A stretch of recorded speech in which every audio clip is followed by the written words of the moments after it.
देखिए, माननीय प्रधानमंत्री जी ने जिस ओर इशारा किया है वो बहुत स्पष्ट है। जिन लोगों ने देश को, इस राज्य को कहीं न कहीं नक्सलवाद में भेंट चढ़ाए हुए थे और अपनी राजनीति रोटी सेकते थे, ले भी लेते थे, आज उन पर पूरी तरह से कड़ा प्रहार हुआ है केंद्र सरकार का। और कल अब वो लोग राजनीतिक दृष्टि से संविधान लेके घूम रहे हैं और कह रहे हैं कि हमको लोकतंत्र बचाना है। जिन्होंने बंदूक के नोक पर काम किया हो वो आज लोकतंत्र की दुहाई देते हैं। ये छलावा बहुत दिन नहीं चलने वाला है। प्रधानमंत्री ने स्पष्ट रूप से इन लोगों के चेहरे को उजागर किया है।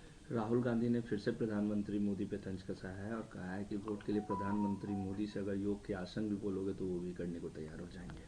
मतलब योग के प्रति भी उनका कितना अपमान करने का तरीका है ये आप समझ सकते हैं, क्योंकि राहुल गांधी जी ने तो केवल भोग किया है, योग तो कभी किया नहीं है। तो योग के प्रति उनकी श्रद्धा कभी हो नहीं सकती। केवल जब से राजनीतिक जीवन में है और जब तक सामाजिक जीवन में भी नजर आए तो केवल भोग और विलास ही किया।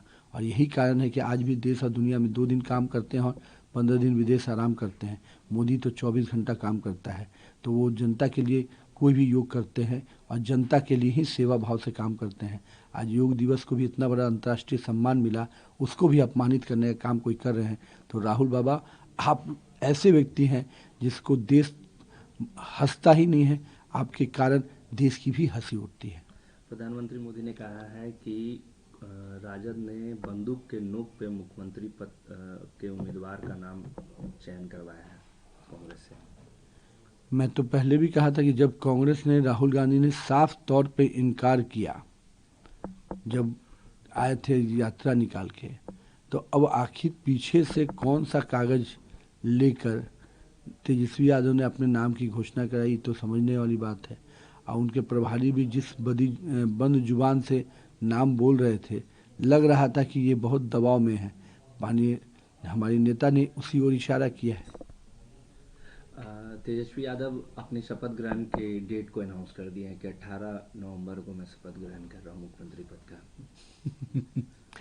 मेरा मानना है कि हम लोग मुंगेरी लाल के सपने सोचते थे, ये दूसरे मुंगेरी लाल के भी 10 गुना अधिक सपने देखने वाले लोग हैं, जिनको जमीन पे जुड़ना आता नहीं, जनता का आशीर्वाद मिल नहीं रहा। और अब अपने से मुझे करता है घर में बैठकर अपना ओथ भी ले ही लें। 18 तारीख का वेट करने की क्या जरूरत है? जब आप इतना है तो आप आज ही ओथ ले लीजिए। जब घर में ही सब कुछ निर्णय करना है पार्टी की, तो आपकी खुद की प्राइवेट लिमिटेड कंपनी है, तो उसी में निर्णय कर लीजिए। अमित शाह ने कहा है कि अगर तेजस्वी यादव मुख्यमंत्री बनेंगे तो 3 नए मंत्रालयों को वो खोलेंगे।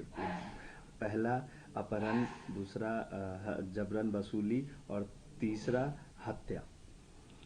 क्योंकि ये ट्रैक रिकॉर्ड रहा है ना, तेजस्वी यादव और उनका परिवार और उनके पार्टी जब जब सत्ता में आई, अपराध, फिरौती, चाहे वो करप्शन के रूप में हो, चाहे डिपार्टमेंट से हो, चाहे आम आदमी से हो, इसी प्रकार से वसूली करने की आदत रही है।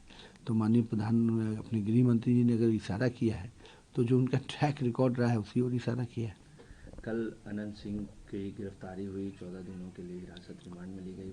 ओपोजिशन लगातार सवाल उठा रहा था, अब गिरफ्तारी के बाद भी सवाल उठे कि इतनी देरी क्यों हो गई। देखिए, यही तो है नीतीश कुमार और बीजेपी की सरकार की यूएसपी। न हम किसी को बचाते हैं, न किसी को फंसाते हैं। प्रशासन को पूरा छूट रहता है कि वो जो भी देखे निर्णय करे। जहाँ भी घटनाएं घट रही हैं उसमें कोई भी अपराधी है तो कार्रवाई भी हो, और आने वाले समय में भी यही यूएसपी रहेगा। और न अगर सही कोई व्यक्ति दोषी नहीं है तो जो मुक्त भी होगा। न हम किसी को फंसा रहे, न बचा रहे। लेकिन राहुल बाबा और तेजस्वी यादव की सरकार में अपराधी अपराध करके उनके बेडरूम और ड्राइंग रूम में बैठते थे, तो ये अंतर है। भाजपा की सरकार में वो संभव नहीं है। एनडीए सरकार में हमारी समाज कोई भी अपराधी, चाहे मेरा भाई क्यों नहीं हो, उसको भी जेल जाना पड़ेगा अगर वो अपराधी ये सरकार के कानूनों को तोड़ता हुआ नजर आएगा तो।